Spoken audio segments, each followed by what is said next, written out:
ಶ್ರೀ ಗುರು ಬಸವಲಿಂಗಾಯ ನಮಃ. ಇವತ್ತಿನ ಆರೋಗ್ಯ ಮತ್ತು ಆಧ್ಯಾತ್ಮಿಕ ಕಾರ್ಯಕ್ರಮಕ್ಕೆ ಬಸವ ಟಿವಿಯ ಸಮಸ್ತ ವೀಕ್ಷಕರುಗಳಿಗೆ ಆದರದ ಸ್ವಾಗತವನ್ನು ಕೋರ್ತಾ ಇದ್ದೀವಿ. ನೀವೆಲ್ಲ ಟಿ ವಿ ನೋಡ್ತಾ ಇರ್ತೀರಾ ಅಥವಾ ಯೂಟ್ಯೂಬ್ ನೋಡ್ತಾ ಇರ್ತೀರಾ ಅಥವಾ ಬೇರೆ ಬೇರೆ ಚಾನೆಲ್ಗಳನ್ನು ನೋಡ್ತಾ ಇರ್ತೀರಾ. ಯಾತಕ್ಕೆ ಮನುಷ್ಯನಿಗೆ ಸಂತೋಷ ಬೇಕು? ಯಾರಿಗೆ ತಾನೇ ಸಂತೋಷ ಬೇಡ ಹೇಳಿ? ಇವತ್ತಿನ ವಿಷಯ ಸಂತೋಷದ ಬೆನ್ನೆತ್ತುವುದು ಹೇಗೆ.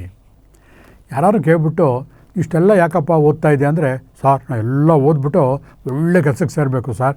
ಆಯಿತು, ಆ ಒಂದು ವಯಸ್ಸಿನಲ್ಲಿ ಅವನ ಆಸೆ ಅದು. ಅದರಿಂದ ಸಂತೋಷ ಆಗ್ತಾನಾ? ಎಲ್ಲ ಮುಗಿಯುತ್ತೆ ಎಜುಕೇಷನ್ನು. ನೆಕ್ಸ್ಟ್ ಏನಪ್ಪ ಏನು ನಿನ್ನ ಪ್ಲ್ಯಾನಿಂಗ್ ಏನು ಅಂತಂದರೆ, ಸರ್ ಒಳ್ಳೆ ಕಂಪ್ನಿ ಸೇರಿಬಿಡಬೇಕು ಸರ್, ಶಾಶ್ವತವಾಗಿ ಒಳ್ಳೆ ಗ್ರ್ಯಾಚ್ಯುಟಿ ಕೊಡಬೇಕು, ಒಳ್ಳೆ ಸಂಬಳ ಕೊಡಬೇಕು. ಆಯಿತು, ಅದು ಆಯಿತು. ನೆಕ್ಸ್ಟು ಸಂತೋಷವಾಗಿದೆಯೇನಪ್ಪ? ಇಲ್ಲ ಸರ್, ಕೆಲಸನೂ ಆಯಿತು, ಎಲ್ಲನೂ ಆಯಿತು, ಮನೇಲಿ ಗಲಾಟೆ ಮಾಡ್ತಾಯಿದ್ದಾರೆ, ಮದುವೆ ಆಗಬೇಕಂತೆ ಸರ್, ನನಗೇನೂ ಇಷ್ಟ ಇಲ್ಲ, ಮನೆಯವರು ಸಂತೋಷ ಆಗಿರಬೇಕಲ್ವ, ಅದಕ್ಕೋಸ್ಕರ ಹ್ಞೂ ಅಂತ ಹೇಳಿದ್ದೀನಿ, ನೋಡೋಣ. ಅದು ಮೂರನೇ ಹಂತ. ಮದುವೆನೂ ಆಗೋಯ್ತು, ಬಂಧು ಬಾಂಧವರು ಬಂದಿದ್ದರು, ಸಾವಿರಾರು ಜನ ಬಂದು ಊಟವನ್ನು ಮಾಡ್ಕೊಂಡು ಹೋಗಿರ್ತಾರೆ, ಭೂರಿ ದಕ್ಷಿಣೆಗಳು ಬಂದಿರುತ್ತವೆ, ಎಲ್ಲ ಗಿಫ್ಟ್ಗಳು ಕೊಟ್ಟಿರ್ತಾರೆ. ಅಂದಮೇಲೆ ಖುಷಿಯಾಗೇ ಇರಬೇಕು. ಅವನ್ನ ಹೋಗಿ, ಏನಪ್ಪ ನೀನು ಹೇಳ್ದಂಗೆಲ್ಲ ಓದುವಾಯಿತು, ಒಳ್ಳೆ ಕಂಪ್ನಿಲಿ ಕೆಲಸನೂ ಸಿಗ್ಬಿಡ್ತು, ಅಪ್ಪ ಅಮ್ಮ ಬದುಕಿರುವಾಗಲೇ ಅವರ ಇಷ್ಟದಂತೆ ಆ ಮದುವೆ ಕೂಡ ಆಗ್ಬಿಟ್ಟಿದ್ಯಾ ನೀನು, ಹುಡುಗಿ ಕೂಡ ತುಂಬ ಚೆನ್ನಾಗಿದ್ದಾಳೆ, ಈಗ ನೀನು ಹ್ಯಾಪಿನಾ? ಇಲ್ಲ ಗುರುಗಳೇ. ಇನ್ನೂ ಯಾಕಯ್ಯ, ಎಲ್ಲನೂ ಆದಮೇಲೆ ಇನ್ನು ಯಾಕೆ ಯೋಚನೆ ಮಾಡ್ತಾಯಿದ್ದೀಯಾ? ಇಲ್ಲ, ನಮ್ಮ ತಂದೆ ತಾಯಿಗಳು ವಯಸ್ಸಾಗಿದೆ, ಅವ್ರನ್ನ ಮೊಮ್ಮಗು ನೋಡಬೇಕು ಅಂತ ಆಸೆ ಪಡ್ತಾಯಿದ್ದಾರೆ, ನಮಗೇನೋ ಬೇಕಿರಲಿಲ್ಲ, ನಾವು ಫಾರಿನ್ ಟೂರ್ ಹೋಗಬೇಕು ಅಂತ ಇದ್ದೆ, ಬಂದ ಮೇಲೆ ಅದಕ್ಕೆ ಮಾಡೋಣ, ಈಗ ಬೇಡ ಅಂತ. ಆದರೆ ತಂದೆ ತಾಯಿಗಳು ಪಾಪ ಇಷ್ಟೆಲ್ಲ ನನಗೋಸ್ಕರ ಓದಿ ಬೆಳೆಸಿದ್ದಾರೆ, ಅವರ ಆಸೆ ಈಡೇರಿಸ್ತಿದ್ರೆ ಹೇಗಾಗತ್ತೆ? ಸರಿ ಆಯಿತು, ಮಗುನೂ ಆಯಿತು. ಅವರ ಅದೃಷ್ಟದ ಟ್ವಿನ್ಸ್ ಎರಡೆರಡು ಒಟ್ಟೊಟ್ಟಿಗೆ ಒಂದು ಗಂಡು ಹೆಣ್ಣು ಮಗು ಕೂಡ ಆಗೋಗ್ಬಿಡುತ್ತೆ. ಆವಾಗ ಕೇಳಿದ್ವು, ಸಂತೋಷವೇನಂದರೆ, ಸಂತೋಷನಾ? ಏನು ಹಾಗಂದರೆ? ನಮ್ಮನ್ನೇ ಮತ್ತೆ ಪ್ರಶ್ನೆ ಮಾಡ್ದ. ಬಂಧುಗಳೇ, ಇದು ಜೀವನ ಚಕ್ರ. ಪ್ರತಿಯೊಬ್ಬರ ಜೀವನದಲ್ಲೂ ಕೂಡ ಎಲ್ಲರಿಗೂ ಕೇಳಿ, ಎಲ್ಲರೂ ಕೂಡ ಸಂತೋಷ ಬೇಕು, ಸಂತೋಷ ಬೇಕು ಅಂತ ಹೇಳ್ತಾರೆ ವಿನಃ ಸಂತೋಷ ಅಂದರೆ ಏನು ಅಂತ ಯಾರು ಕೂಡ ವಿಶ್ಲೇಷಣೆ ಮಾಡೋಕ್ಕೆ ಹೋಗೋದಿಲ್ಲ. ಹಾಗಾದ್ರೆ ಏನು ನಿಜವಾಗಲೂ ಸಂತೋಷ? ಈಗ ನಿಮಗೆ ಮದುವೆ ಆಗೋದು ಸಂತೋಷನಾ? ಮಕ್ಕಳಾಗೋ ಸಂತೋಷನಾ? ಅಥವಾ ಮೊಮ್ಮಕ್ಕಳಾಗೋ ಸಂತೋಷನಾ? ಅಲ್ಲ, ಅದ್ಯಾವುದು ಕೂಡ ನಿಮಗೆ ಸಂತೋಷವನ್ನು ಕೊಡೋದಿಲ್ಲ. ಆದರೆ ಪ್ರತಿಯೊಬ್ಬ ಕೂಡ ತನಗೆ ಗೊತ್ತಿಲ್ಲದ ವಿಷಯದ ಬಗ್ಗೆ ಸದಾ ತುಡಿತಾ ಇರ್ತಾನೆ. ಅವನಿಗೊಂದು ಗುರಿನೇ ಇರೋದಿಲ್ಲ. ಇವಾಗ ನೀವು ಬೆಂಗಳೂರಿಂದ ಮೈಸೂರಿಗೆ ಹೋಗಬೇಕಪ್ಪ, ಆ ಟಿಕೆಟ್ ಕಂಡಕ್ಟ್ರಿಗೆ ಕೇಳ್ತಾನೆ, ನೀವು ಎಲ್ಲಿ ಹೋಗಬೇಕು? ಸರ್ ಮೈಸೂರಿಗೆ ಹೋಗಬೇಕು, ಟಿಕೆಟ್ ಕೊಡಿ, ಕೊಡ್ತಾನೆ. ಅದು ಬಿಟ್ಟು ಟಿಕೆಟ್ ಕೊಟ್ಟಿರಯ್ಯ, ಆಮೇಲೆ ಎಲ್ಲವಾಗ ಹೇಳ್ಕೋತೀನಿ ಅಂದರೆ ಅವ್ನು ಮೊದಲು ಕೆಳಗಡೆ ಇಳಿದು ಹೋಗು ಅಂತ ಹೇಳ್ತಾನೆ. ನಿರ್ದಿಷ್ಟ ಗುರಿ ಇಲ್ಲದೆ ಇದ್ದಾಗ ಜೀವನದಲ್ಲಿ, ನಿರ್ದಿಷ್ಟ ಒಂದು ಏಮ್ ಅಂತ ಹೇಳ್ತೀವಲ್ಲ, ನಾವು ಇದು ಸಾಧನೆ ಮಾಡಬೇಕು, ಹೀಗೆ ಆಗಬೇಕು, ಈ ರೀತಿಯೇ ನನ್ನ ಜೀವನ ಮಾರ್ಗ ಇರಬೇಕು ಅಂತ ಇಲ್ಲದೇ ಇದ್ದಾಗ ಯಾವ ಮನುಷ್ಯ ಕೂಡ ಸಂತೋಷವಾಗಿರೋಕ್ಕೆ ಸಾಧ್ಯನೇ ಇರಲ್ಲ. ಸಂತೋಷವಾಗಿರಬೇಕಾಗಿರೋ ಮೊದಲು ನಮ್ಮ ಮನಸ್ಸಿನಲ್ಲಿ ಸಂತೋಷ ಅಂದರೇನು ಅನ್ನೋ ಪರಿಕಲ್ಪನೆ ಮುಖ್ಯ. ಅದಕ್ಕೋಸ್ಕರ ನಾವೇನು ಮಾಡೋಣ ಅಂದರೆ, ಒಂದು ಕ್ಷಣ ಸಂತೋಷ ಅಂದರೆ ಏನು ಅಂತ ತಿಳ್ಕೊಳ್ಳೋಣ. ಆಮೇಲೆ ಅದು ಹೇಗೆ ಪಡೀಬೇಕು, ಯಾವ ಮಾರ್ಗಕ್ಕೆ ಹೋದರೆ ಆ ಸಂತೋಷ ನಮಗೆ ಸಿಗುತ್ತೆ ಅನ್ನೋದನ್ನು ಗಮನಿಸ್ತಾ ಹೋಗೋಣ. ಸಂತೋಷ ಅಂದ್ರೇನು? ಯಾವ ಕೊಡುತ್ತೆ? ನಮ್ಮ ಸುಪ್ತ ಪ್ರಜ್ಞೆಯಲ್ಲಿ ಅಗಣಿತವಾದಂತಹ ಒಂದು ಶಕ್ತಿಯ ಭಂಡಾರವೇ ಅಡಗಿದೆ. ಅದು ನೀವು ಕೂಡ ಒಪ್ಕೋತೀರ. ಸುಪ್ತ ಪ್ರಜ್ಞೆಯನ್ನು ನಮ್ಮ ಸಬ್ಕಾನ್ಷಿಯಸ್ ಮೈಂಡಲ್ಲಿ ಏನು ಬೇಕಾದ್ರೂ ಸಾಧನೆ ಮಾಡ್ಬೋದು. ನೀವು ಬಯಸದನ್ನು ಪಡೆಯುವಂತಹ ಅಗಣಿತ ಶಕ್ತಿಯ ಭಂಡಾರ ತುಂಬ ಹೋಗ್ಬಿಟ್ಟಿದೆ. ಅದು ನಿಮಗೆ ಗೊತ್ತಿದ್ದರೆ ಸಾಕು, ಸಂತೋಷದ ಬೆನ್ನೆರದು ಬಹಳ ಬಹಳ ಸುಲಭ. ಈ ಸಂತೋಷದಲ್ಲಿ ಎರಡು ಭಾಗ ಮಾಡೋಣ, ಶಾಶ್ವತ ಸುಖ ಮತ್ತು ಕ್ಷಣಿಕ ಸುಖ. ಕ್ಷಣಿಕ ಸುಖ ಅಂತಂದರೆ, ಯಾರೋ ಫ್ರೆಂಡ್ ಬರ್ತಾರೆ, ಬಾರೋ ಆರಾಮಕ್ಕೆ ಟ್ರಿಪ್ ಹೋಗಿ ಬಂದ್ಬೋಣ, ಮದುವೆ ಆಗ್ಬೋಣ, ಅಥವಾ ಮಕ್ಕಳಾಗ್ಬಿಡಲಿ, ಅಥವಾ ಏನೋ ಗಿಫ್ಟ್ ಕೊಡ್ತಾರೆ, ಅಥವಾ ಇವತ್ತು ಏನೋ ಒಂದು ಡ್ರಾಯಿಂಗ್ ಏನೋ ಬರೆದಿರ್ತೀವಿ, ಅಲ್ಲಿ ಪ್ರಚಾರಕ್ಕೆ ಇಟ್ಟಾಗ ಅವ್ರಿಗೊಂದು ಸರ್ಟಿಫಿಕೇಟ್ ಕೊಟ್ಬಿಡ್ತಾರೆ. ಇವೆಲ್ಲ ಕ್ಷಣಿಕ ಸುಖ. ಇವೆಲ್ಲ ಏನಾಗುತ್ತೆ, ಈ ಕ್ಷಣಕ್ಕೆ ನಮಗೆ ಖುಷಿಯನ್ನು ಕೊಟ್ಟರೂ ಕೂಡ, ಕೀರ್ತಿಯ ಪತಾಕಿಯ ಉತ್ತುಂಗ ತುದಿಗೆ ಕರ್ಕೊಂಡು ಹೋದರೂ ಕೂಡ ಶಾಶ್ವತ ಸುಖವನ್ನು ಕೊಡೋದಿಲ್ಲ. ನಮಗಿಂತ ಇನ್ನೊಬ್ಬ ಒಳ್ಳೆಯ ಡ್ರಾಯಿಂಗ್ ಬರೆದಾಗ, ಅಥವಾ ನಮಗಿಂತ ಒಳ್ಳೆಯ ವ್ಯಕ್ತಿ ಇದೇ ಸಾಧನೆಯನ್ನು ಮಾಡಿದಾಗ ನಮಗೆ ಅಸೂಯೆ ಉಂಟಾಗುತ್ತೆ, ಒಂದು ರೀತಿಯ ದುಃಖ ಉಂಟಾಗುತ್ತೆ, ಡಿಪ್ರೆಷನ್ ಉಂಟಾಗುತ್ತೆ. ಒಂದು ಸಮಯದಲ್ಲಿ ಸಂತೋಷವನ್ನು ಕೊಟ್ಟಂತಹ ಘಟನೆಯೇ ಮತ್ತೊಂದು ದಿನ ನಮಗೆ ದುಃಖವನ್ನು ಕೊಡುತ್ತೆ. ಯಾವುದೇ ಒಂದು ಮದುವೆ, ಮಗು, ಜೀವನ ಜಂಜಾಟ ಆ ಕ್ಷಣಕ್ಕೆ ಸುಖವನ್ನು ಕೊಟ್ಟರೂ ಕೂಡ ಮತ್ತೊಂದು ಕ್ಷಣದಲ್ಲಿ ಅದೇ ನಮಗೆ ಭಾರವಾಗಿ ಉರುಳಾಗಿ ಜೀವನದಲ್ಲಿ ದುಃಖವನ್ನು ಕೊಡ್ತಾ ಹೋಗುತ್ತೆ. ಹಾಗಾದರೆ ಅದು ಬೇಕಾ? ಬೇಡ. ಶಾಶ್ವತ ಸುಖ ಬೇಕು. ಶಾಶ್ವತ ಸುಖ ಅಂದ್ರೇನು? ಒಂದು ರೀತಿಯ ಖುಷಿ, ಒಂದು ರೀತಿಯ ಸಂತೋಷ, ಅದರಿಂದ ಶಾಶ್ವತವಾದಂತಹ ಶಾಂತಿ. ಅದು ನಿಜವಾಗಲೂ ಇದೆಯಾ? ಅದೇ ನಮ್ಮ ಜೀವನದ ಉದ್ದೇಶ ಮತ್ತು ಸಾರ್ಥಕತೆ. ಮತ್ತು ನಾವು ಹುಡುಕಬೇಕಾಗಿರೋದು ಅದನ್ನೇ. ಯಾವ ಕೆಲಸ ಕಾರ್ಯಗಳಲ್ಲಿ ನಮಗೆ ಶಾಂತಿ ಸಿಗುತ್ತೆ, ಯಾವ ಕೆಲಸದಲ್ಲಿ ನಮಗೆ ಸಂತೋಷ ಉಂಟು ಮಾಡುತ್ತೆ, ಯಾವ ಸಂದರ್ಭಗಳಲ್ಲಿ ನಮ್ಮ ನರನಾಡಿಗಳು ಸ್ಪಂದನೆಗೊಳ್ಳುತ್ತೆ, ಅದು ನಿಜವಾದಂತಹ ಸುಖ. ಅದು ಇದೆಯಾ? ಖಂಡಿತ ಇದೆ. ಯಾವ ಮನುಷ್ಯ ತಮ್ಮ ಸುಪ್ತ ಪ್ರಜ್ಞೆ ಇರುತ್ತಲ್ವ, ಅದನ್ನು ಬಳಸಿ ಪಳಗಿಸಿದಾಗ ನಮ್ಮ ಒಳಗಿರುವಂತಹ ಬಲಹೀನತೆಯನ್ನು ಮೀರಿ ಆ ಮನುಷ್ಯ ಸುಖವನ್ನು ಪಡೆಯುತ್ತಾನೆ. ಅಷ್ಟೇ ಅಲ್ಲ, ನಿಮ್ಮ ಜೀವನದಲ್ಲಿ ಯಾವತ್ತೋ ಏನೋ ಕನಸು ಕಂಡಿರ್ತೀರ, ನಾ ಹಾಗಾಗಬೇಕು ಹೀಗಾಗಬೇಕು ಅಂತ. ಅದು ನನಸಾದಾಗ ಸುಪ್ತ ಪ್ರಜ್ಞೆಯ ಸಹಾಯದೊಂದಿಗೆ ನೀವು ಯಾವತ್ತು ಭಾಳ ಖುಷಿಯಾಗಿರ್ತೀರ, ನಿಮ್ಮೊಂದು ರೀತಿಯ ತೃಪ್ತಿ ಸಿಗಿರುತ್ತೆ. ಏನೇನೋ ಹೇಳ್ತೀರಪ್ಪ, ನಮಗೆ ಅರ್ಥನೇ ಆಗ್ತಿಲ್ಲ ಅಂತ ಅನ್ಬೇಡಿ. ನಿಮ್ಮ ಲೈಫಲ್ಲಿ ಎಷ್ಟೋ ಸತಿ ನಾವು ಕೆಲವು ಸೋಲುಗಳನ್ನು ಅನುಭವಿಸಿರ್ತೀವಿ. ಓದ್ತೀವಿ, ಎಲ್ಲ ಮಾಡ್ತೀವಿ, ಫೇಲ್ಯೂರ್ ಆಗಿಬಿಡ್ತೀವಿ, ಪಾಸ್ ಆಗೋದಿಲ್ಲ. ಜೀವನದಲ್ಲಿ ಎಲ್ಲ ಮಾಡಿರ್ತೀವಿ, ಚೆನ್ನಾಗಿರ್ತೀವಿ, ಮದುವೆಗೆ ಗಂಡು ಹೆಣ್ಣು ಸಿಗೋದಿಲ್ಲ, ಮದುವೆ ಆಗಿರ್ತೀವಿ, ಎಲ್ಲ ಮಕ್ಕಳಾಗೋದಿಲ್ಲ. ಇವೆಲ್ಲ ಕ್ಷಣಿಕ ಸುಖದ ಅಭಾವ ಅಷ್ಟೇ. ಇದು ಯಾವ ಶಾಶ್ವತ ಸುಖದ ಅಭಾವ ಅಲ್ಲವೇ ಅಲ್ಲ. ಶಾಶ್ವತ ಸುಖದ ಒಂದು ಝಲಕ್ ಯಾವುದು ಅಂತಂದರೆ, ಎಲ್ಲೋ ಒಂದು ಕಡೆ ನೀವು ಯಾವುದೋ ಒಂದು ಕಾರ್ಯಕ್ರಮವನ್ನು ನೋಡಿದಾಗ ಒಬ್ಬ ಗಾಯನದ ಸಮಾಜಕ್ಕೆ ಹೋಗಿರ್ತೀರ, ಒಬ್ಬ ಫ್ಲೂಟ್ ನುಡಿಸ್ತಾ ಇರ್ತಾನೆ ಅಥವಾ ಗಿಟಾರು ವಯಲಿನ್ ಮಾಡಿ ನುಡಿಸ್ತಾ ಇರ್ತಾನೆ. ಅದರ ಒಂದು ರಸದೌತಣದಲ್ಲಿ ನೀವು ತಲ್ಲೀನರಾಗಿರ್ತೀರ. ಆಹಾ, ಏನು ಚೆನ್ನಾಗಿ ನುಡಿಸ್ತಾ ಇದ್ದಾನೆ, ತಲೆಯನ್ನು ತೂಗ್ತಾ ಇರ್ತೀರ, ಮನಸ್ಸನ್ನು ಅದಕ್ಕೆ ಹರಿಬಿಡ್ತಾ ಇರ್ತೀರ. ಅಷ್ಟೊಂದು ಆನಂದದಲ್ಲಿ ತಲ್ಲೀನರಾಗಿದ್ದಾಗ ನಿಮ್ಮ ಮನಸ್ಸಲ್ಲಿ ಒಂದು ಭಾವನೆ ಬಂದು ಹೋಗುತ್ತೆ.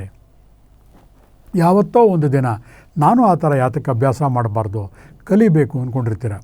ಜೀವನದ ಬೇರೆ ಬೇರೆ ಆಯಾಮಗಳಲ್ಲಿ ನೀವು ಸೋತಿದ್ರೂ ಕೂಡ, ಸೋಲು ನಿಮ್ಮನ್ನು ದಟ್ಟವಾಗಿ ಆವರಿಸಿದ್ರೂ ಕೂಡ, ಆ ಕ್ಷಣದಲ್ಲಿ ಪ್ರತಿಯೊಂದು ಸೋಲಿಗೂ ಧೃತಿಗೆಡದೆ ನಿಮ್ಮ ಮನಸ್ಸಿನ ಒಳಗಿನ ಆಸೆಯಂತೆ, ಸುಪ್ತ ಪ್ರಜ್ಞೆಯ ಪ್ರಚೋದನೆಯಂತೆ ಒಂದು ಫ್ಲೂಟನ್ನೇ ಕಲಿತೀರಪ್ಪ.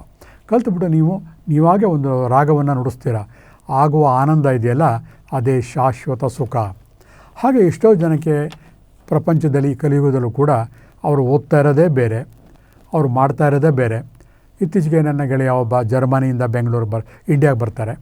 ಅವರಷ್ಟು 10-15 PhDಗಳನ್ನ ತೊಗೊಂಡಿದ್ರು ಕೂಡ ಇಂಡಿಯಾಗೆ ಬಂದ ತಕ್ಷಣ ಅವರ ಮನಸ್ಸಿನ ತುಡಿತ ಏನಿತ್ತು ಅಂತಂದರೆ, ಬಡ ಮಕ್ಕಳಿಗೆ ಸಹಾಯ ಮಾಡಬೇಕು. ಫಿಲಾಸಫಿನಲ್ಲಿ ತುಂಬ ಜ್ಞಾನವನ್ನು ಪಡ್ಕೊಂಡಿರ್ತಾನೆ ಆ ಮನುಷ್ಯ.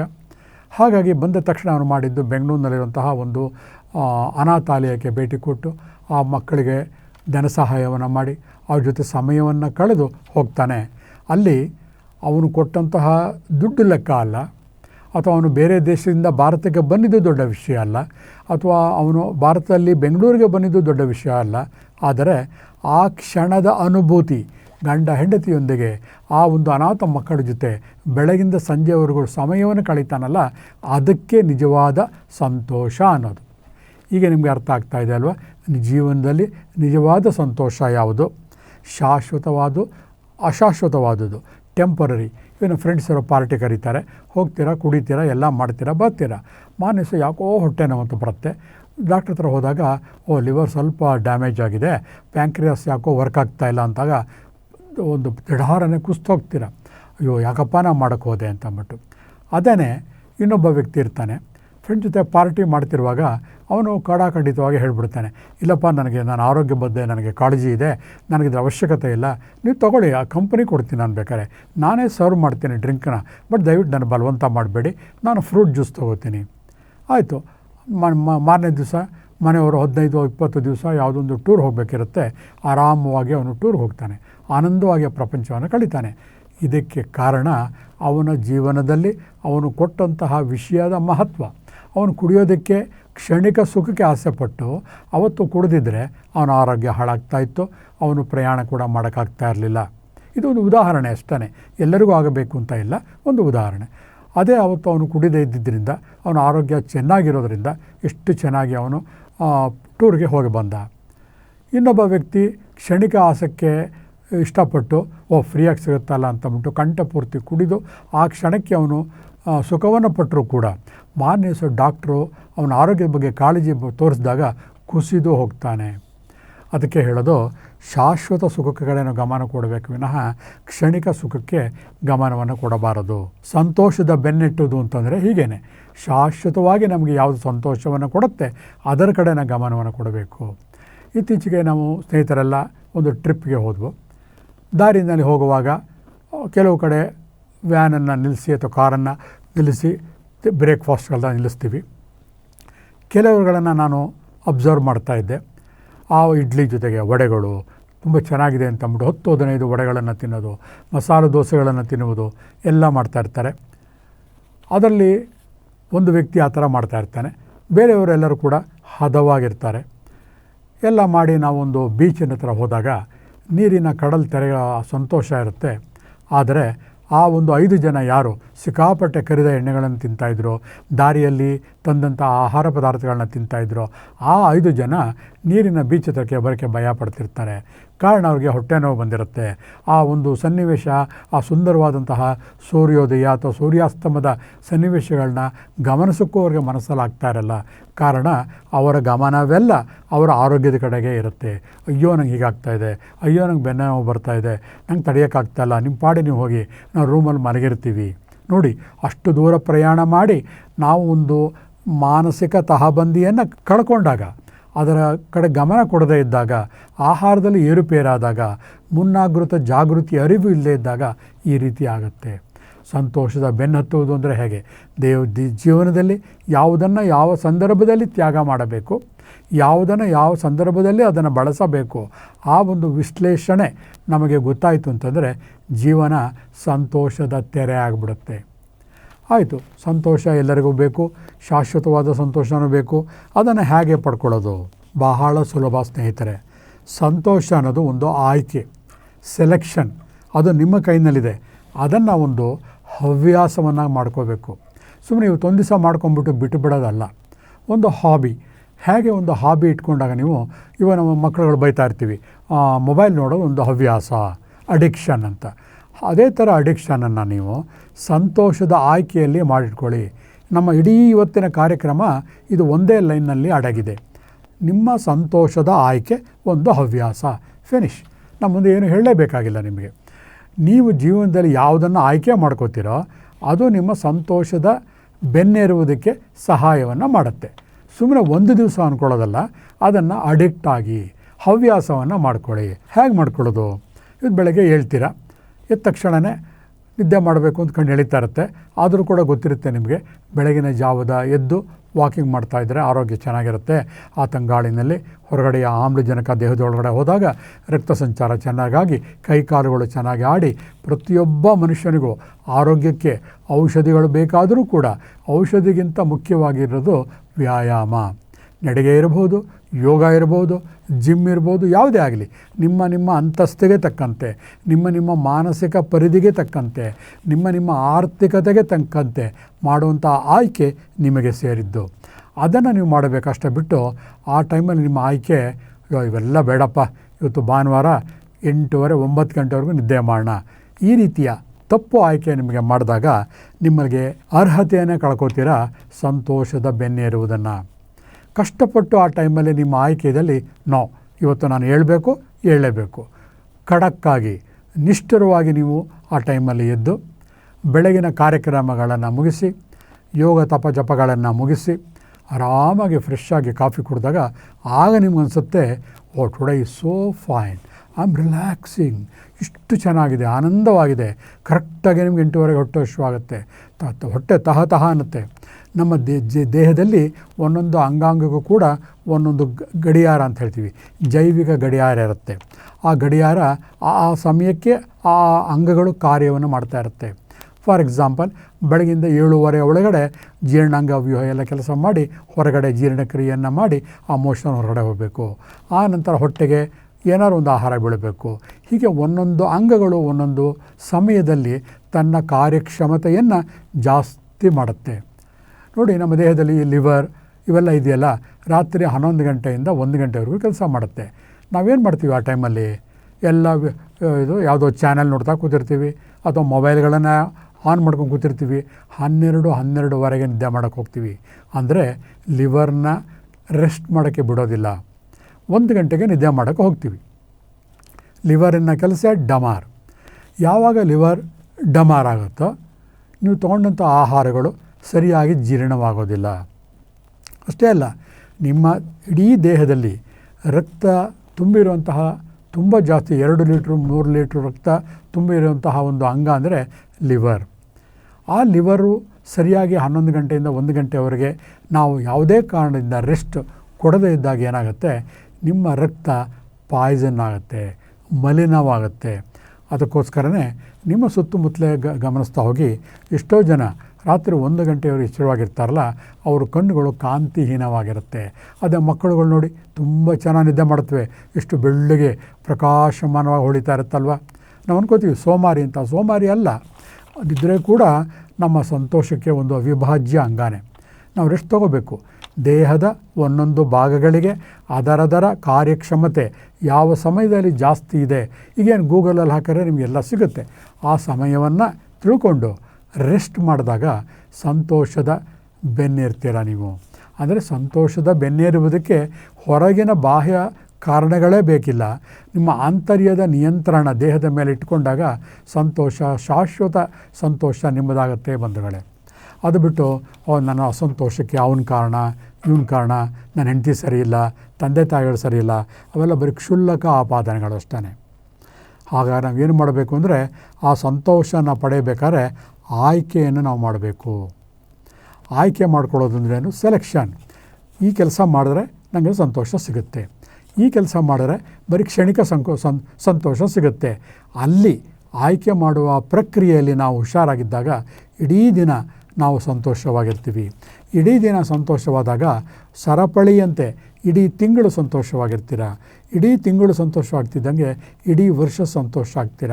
ಆಗ ನಿಮ್ಮ ಜೀವ ಏನಾಗುತ್ತೆ ಅಂತಂದರೆ, ಸಂತೋಷವಾಗಿರೋದೇ ನಿಮ್ಮದೊಂದು ಹಾಬಿ ಆಗಿಬಿಡುತ್ತೆ. ಕೆಲವು ನೋಡಿ ಇರ್ತಾರೆ, ಅವ್ರ ಮನೇಲೂ ಕೂಡ ಸಾವು ಸಂತಾಪಗಳು ನಡೀತಾ ಇರುತ್ತೆ, ಎಲ್ಲ ಕ್ರಿಯೆಗಳು ನಡೀತಿರುತ್ತೆ. ಇದ್ದರೂ ಕೂಡ ಅವರು ಅದರ ಮಧ್ಯದಲ್ಲೇ ಸಂತೋಷದ ನಗು ಚಿಲುಮೆ ಆಗಿರ್ತಾರೆ. ನಿಮ್ಮ ಸ್ನೇಹಿತರಲ್ಲಿ ಯಾರೇ ಆಗಲಿ ಗೋಳಾಡ್ತಾ ಇದ್ದರೆ ಅವರ ಮಾತುಗಳನ್ನು ಕೇಳೋಕ್ಕೆ ನೀವು ಇಷ್ಟಪಡ್ತೀರಾ? ಖಂಡಿತ ಇಲ್ಲ. ಏನೋ 2 ಕ್ಷಣ ಇದ್ಬಿಟ್ಟು ಕೊನೆಗೆ ಮೆಲ್ಲಗೆ ಜಾಗವನ್ನು ಖಾಲಿ ಮಾಡ್ತೀರ. ಅದೇ ಸಂತೋಷದ ಚಿಲುಮೆ ಆದರೆ ಎಲ್ಲರೂ ಕೂಡ ನಿಮ್ಮ ಸುತ್ತಲೂ ಬರ್ತಾರೆ. ಕಾರಣ ಅವ್ರಿಗದು ಬೇಕು, ಸಂತೋಷ ಬೇಕು, ನಗುವ ಮುಖವ ಬೇಕು. ಮಕ್ಕಳೇ ಆಗಲಿ ತೃಪ್ತಿಯಿಂದ ಖುಷಿಯಾಗಿ ನಡ್ತಾ ಇದ್ದಾಗ ನಾವೆಲ್ಲ ಆ ಮಕ್ಕಳನ್ನ ಹತ್ತಿರ ಕರಿತೀವಿ. ಅಯ್ಯೋ ಬಂಗಾರಿ ಬಾ, ಎಷ್ಟು ಮುದ್ದಾಗಿದೆಯಾ, ಎಷ್ಟು ಚೆನ್ನಾಗಿದೆಯಾ. ಆ ಬಂಗಾರಿ, ಆ ಮುದ್ದು ಎಲ್ಲಿಂದ ಬಂತು? ಬಾಹ್ಯ ಸೌಂದರ್ಯದಲ್ಲ, ಆಂತರಿಕ ಸೌಂದರ್ಯದಲ್ಲಿ. ಯಾವ ಮನುಷ್ಯ ಆಂತರಿಕ ಸೌಂದರ್ಯದಲ್ಲಿ ಪ್ರಫುಲ್ಲವಾಗಿರ್ತಾನೆ, ಸಂತೋಷವಾಗಿರ್ತಾನೆ, ಅವನ ಔರ ಅಂತ ಹೇಳ್ತೀವಿ, ಪ್ರಭೆ ಅಷ್ಟು ಅಟ್ರಾಕ್ಟಿವ್ ಆಗಿರುತ್ತೆ.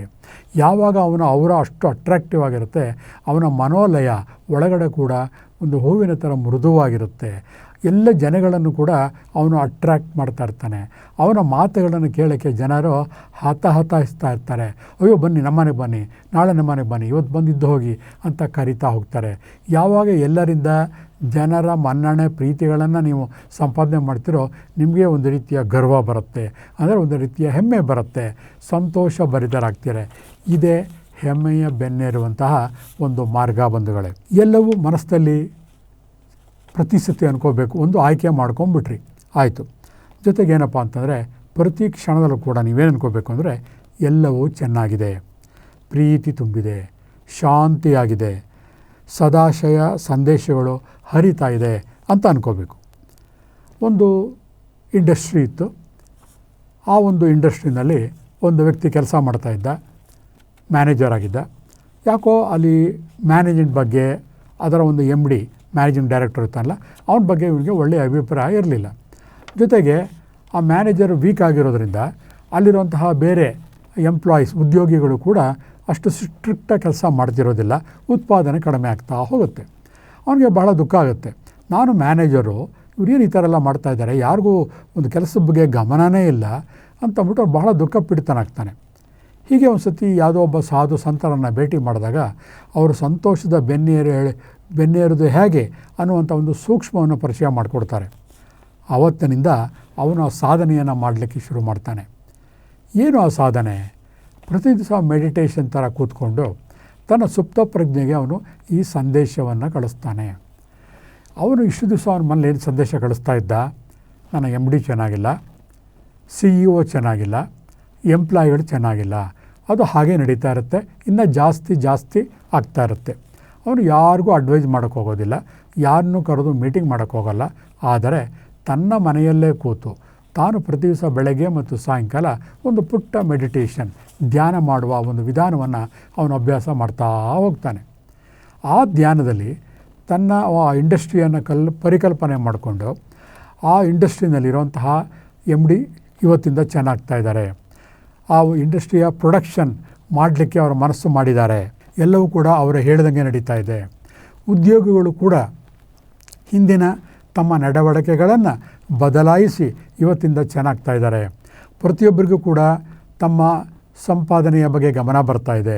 ಒಳ್ಳೆಯ ಕೆಲಸವನ್ನು ಮಾಡಿ ನಮ್ಮ ಕಂಪನಿಯ ಕೀರ್ತಿ ಪತಾಕೆಯನ್ನು ಹಾರಿಸಿದಾಗ ನಮಗೆ ಬೋನಸ್ ಸಿಗುತ್ತೆ ಅಂತ ಅದರ ಕಡೆ ಗಮನವನ್ನು ಕೊಡ್ತಾ ಇದ್ದಾರೆ. ಎಲ್ಲರೂ ಕೂಡ ಒಬ್ಬರನ್ನ ಒಬ್ಬರು ದ್ವೇಷ ಮಾಡ್ತಾ ಇಲ್ಲ, ಪ್ರೀತಿ ಮಾಡ್ತಾ ಇದ್ದಾರೆ. ಎಲ್ಲ ಕೂಡ ಶಾಂತಿ ತುಂಬಿದೆ. ಎಲ್ಲವೂ ಚೆನ್ನಾಗಿರೋದ್ರಿಂದ MD CEO ಚೆನ್ನಾಗಿದ್ದಾರೆ, ಉದ್ಯೋಗಿಗಳು ಚೆನ್ನಾಗಿದ್ದಾರೆ, ಆ ಒಂದು ಇಂಡಸ್ಟ್ರಿಯ ಒಂದು ಪ್ರೊಡಕ್ಷನ್ ಕೂಡ ಚೆನ್ನಾಗಿದೆ ಅಂದಮೇಲೆ ನಾನು ಕೂಡ ಒಬ್ಬ ಮ್ಯಾನೇಜರ್ ಆಗಿ ಶಾಂತಿಯುತವಾಗಿದ್ದೇನೆ. ಈ ರೀತಿ ಸಂದೇಶವನ್ನು ನನ್ನ ಮನಸ್ಸಿಂದ ಈ ವಿಶ್ವಶಕ್ತಿಗೆ ನಾನು ನನ್ನ ಸುಪ್ತ ಪ್ರಜ್ಞೆಯಿಂದ ಪ್ರವಹಿಸ್ತಾ ಇದ್ದೀನಿ ಅಂತ ಧ್ಯಾನ ಮಾಡೋಕ್ಕೆ ಶುರು ಮಾಡ್ತಾನೆ. ಕೇವಲ 1-2 ತಿಂಗಳಲ್ಲೇ ಸತತವಾಗಿ ತನ್ನ ಯಾವುದೇ ಸೋಲಿನ ಭೀತಿಯನ್ನು ಲೆಕ್ಕಕ್ಕಿಡದೇ ಅವನಿದು ಮಾಡಿದಾಗ ವಿಶ್ವಶಕ್ತಿ ಇವನ ಒಂದು ಧ್ಯಾನಕ್ಕೆ ಮನ್ನಣೆಯನ್ನು ಕೊಟ್ಟು ಓಕೆ ಎಸ್ ಅಂತ ಹೇಳುತ್ತೆ. ಒಂದು ಕಾಲವಿತ್ತು, ನಾವು ತಪಸ್ಸನ್ನು ಮಾಡಿದಾಗ ಯಾವುದೋ ದೇವರು ಪ್ರತ್ಯಕ್ಷ ಆಗಿಬಿಟ್ಟು ನಮಗೆ ತಥಾಸ್ತು ಅಂತ ಹೇಳ್ತಾಯಿದ್ರು.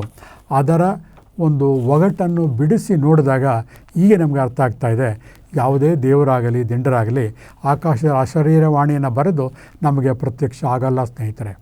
ಆ ನಿಜವಾಗಲೂ ದೇವರು ಅನ್ನೋ ಪದ ನಮ್ಮ ಸುಪ್ತ ಪ್ರಜ್ಞೆ. ಆ ಸುಪ್ತ ಪ್ರಜ್ಞೆನೇ ದೇವರು. ಯಾವಾಗ ನಮ್ಮ ಮನಸ್ಸಿನಲ್ಲಿ ಈ ರೀತಿಯ ಒಂದು ರೀತಿ ಶಾಂತವಾಗಿ ಕ್ರಿಯೇಟಿವಿಟಿಯಿಂದ ನಾವು ಒಂದು ಮೆಡಿಟೇಷನ್ ಮಾಡ್ತೀವಿ, ಆವಾಗ ಸುಪ್ತ ಪ್ರಜ್ಞೆ = ದೇವರು. ಅದು ನಮಗೆ ಆ ಶರೀರವಾಣಿಯಾಗಿ ವಿಶ್ವಶಕ್ತಿಯಾಗಿ ಆಶೀರ್ವಾದವನ್ನು ಮಾಡುತ್ತೆ. ಏನಂತ ಆಶೀರ್ವಾದ ಮಾಡುತ್ತೆ? ನಮ್ಮ ಅಭಿಲಾಷೆಯಂತೆ ಒಂದು ಒಳ್ಳೆಯ ಉದ್ದೇಶಕ್ಕಾಗಿ ನಮ್ಮ ಮನಸ್ಸಿನ ಒಂದು ಇಂಗಿತ ಏನಿರುತ್ತಲ್ಲ ಅದು ಕಾರ್ಯರೂಪಕ್ಕೆ ಬರುವ ಹಾಗೆ ಆ ಸುಪ್ತ ಪ್ರಜ್ಞೆ ನೆರವೇರಿಸುತ್ತೆ. ಒಂದು ಸತಿ ಒಂದು ಕುದುರೆ ಹೋಗ್ತಾ ಇತ್ತು. ಒಬ್ಬ ಮನುಷ್ಯ ಕುದುರೆಯನ್ನು ಹೋಗ್ತಿರುವಾಗ ಮುಂದೆ ಒಂದು ದಿಬ್ಬವನ್ನು ನೋಡ್ತಾನೆ. ಅಲ್ಲಿ ಒಂದು ಹಾವು ಕಾಣುತ್ತೆ. ಕುದುರೆ ಆ ಹಾವನ್ನು ನೋಡಿ ತಟ್ಟಂತ ನಿಂತುಬಿಟ್ಟು ಹಿಂದಕ್ಕೆ ಓಡಿಬಿಡುತ್ತೆ. ಅದಾದ ನಂತರ ಯಾವಾಗಲೇ ಆಗಲಿ ಆ ಕುದುರೆಯ ಆ ದಿಬ್ಬದ ಹತ್ರ ಬಂದಾಗ ಕುದುರೆಯ ಸವಾರ ಆ ದಿಬ್ಬ ನೋಡಿದ ತಕ್ಷಣವೇ ಹೆದರಿ ಹಿಮ್ಮೆಟ್ಟಕ್ಕೆ ಶುರುವಾಗಿತ್ತು. ಅದರ ಮನಸ್ಸಿನಲ್ಲಿ ಆಳವಾಗಿ ಬೇರೂರಿಬಿಟ್ಟಿತ್ತು. ಆ ದಿಬ್ಬ ಅಂದರೆ ಹಾವು ಅಂತ ಮನಸ್ಸಿನಲ್ಲಿ ಆಗಿತ್ತು. ಕೊನೆಗೆ ಆ ವ್ಯಕ್ತಿ ಏನು ಮಾಡ್ತಾನೆ, ಒಂದು ಸತಿ ಹೋಗಿ ಆ ದಿಬ್ಬವನ್ನು ನೆಲಸಮ ಮಾಡಿ ಆ ನಂತರ ತಾನು ಓಡಿಸಿದಾಗ ಆ ಕುದುರೆ ಆರಾಮಕ್ಕೆ ಹೋಯಿತು. ಹಾಗಾಗಿ ನಮ್ಮ ಸುಪ್ತ ಪ್ರಜ್ಞೆಯಲ್ಲಿ ಬೇಕು ಬೇಡಗಳನ್ನು ಗಮನಿಸಿ ನಮ್ಮ ಹವ್ಯಾಸದಲ್ಲಿ ಆಯ್ಕೆ ಪಟ್ಟಿಯಲ್ಲಿ ನಾವು ಸೆಲೆಕ್ಟ್ ಮಾಡಬೇಕಾಗಿರೋದು ಶಾಶ್ವತ ಸುಖ. ಯಾವುದರಿಂದ ತೃಪ್ತಿ ಸಿಗುತ್ತೋ, ನಿಮ್ಮ ಅಕ್ಕಪಕ್ಕದಲ್ಲಿ ಮನೆಯವ್ರ ಬಗ್ಗೆ ನೀವು ಅಸೂಯೆ ಪಡ್ತಾ ಇರ್ತೀರ, ಅದು ನಮ್ಗೆ ಇಲ್ಲವಲ್ಲ ಅವ್ರಿಗಿದೆ ಅಂತ. ಒಂದು ದಿವಸ ಇದ್ದಕ್ಕಿದ್ದಾಗೆ ಬಂದು ಇನ್ಕಮ್ ಟ್ಯಾಕ್ಸ್ನವರು ರೈಡ್ ಮಾಡಿ ಪೊಲೀಸವರು ಎಳ್ಕೊಂಡು ಹೋಗ್ತಿರ್ತಾರೆ. ಆವಾಗ ನಿಮಗೆ ಸಮಾಧಾನ ಆಗುತ್ತೆ, ನಾನು ಅಡ್ಡದಾರಿ ಹಿಡಿಯಲಿಲ್ಲಪ್ಪ, ಅದಕ್ಕೆ ನಮ್ಮ ತಂಟೆಗೆ ಯಾರೂ ಬರಲಿಲ್ಲ, ಇವತ್ತು ಪ್ರಪಂಚದಲ್ಲಿ ನಾನೇ ಸುಖಿ. ಎಷ್ಟು ಚೆನ್ನಾಗಿದೆ ಅಲ್ವಾ? ಯಾರು ಖುಷಿಯಲ್ಲಿ ಇರ್ತಾರೋ ಅವರಿಗೆ ಜೀವನದ ಕಲೆ ಸಿದ್ಧ ಆಗಿರುತ್ತೆ. ನಮ್ಮೊಳಗಿರುವ ಪರಮಾತ್ಮ ಉನ್ನತನಾದವನು ಮತ್ತು ಅವನೇ ಅತ್ಯುತ್ತಮ ಅಂತ ಗೊತ್ತಾಗ್ತಾ ಇರುತ್ತೆ. ಹಾಗಾಗಿ ಇದರಿಂದ ನಾವು ಕಲಿಯಬೇಕಾದ ಪಾಠ ಅಂದರೆ ನಮ್ಮ ಸಂತೋಷವನ್ನು ನಾವು ಆಯ್ಕೆ ಮಾಡ್ಕೋಬೇಕು. ಪರಮಾತ್ಮನ ಭೇಟಿ ಮಾಡಬೇಕಾದ್ರೆ ನಮ್ಮ ಅಂತರಾತ್ಮವನ್ನು ಶುಚಿಯಾಗಿಟ್ಕೊಂಡಾಗ ಇಡೀ ಬ್ರಹ್ಮಾಂಡವನ್ನೇ ನಾವು ಸಂತೋಷದಿಂದ ನಲಿಯುವಂತೆ ಮಾಡಬಹುದು. ಹೌದಲ್ವಾ?